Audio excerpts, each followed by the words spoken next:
So I found something very interesting while studying the American Civil War. And it all has to do with the term.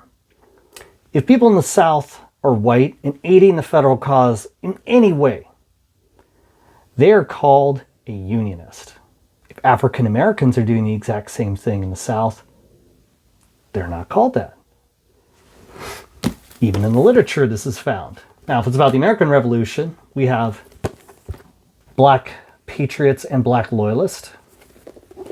It's about the American Civil War specifically. We have Black Confederates and Afro-Yankees. So it seems odd that we have this happening. So my argument is African Americans need to be called Unionist in the Civil War. It needs to be an inclusive term that includes men, women, and people of all races. If they are aiding the federal cause, they're a Unionist. So what we're going to do is we're going to take a tiny sampling of people and events of Hampton Roads, Virginia during the American Civil War. Here we are at Fort Monroe, our first stop. The fort here guards the Chesapeake Bay, and it was a very important part of the American Civil War.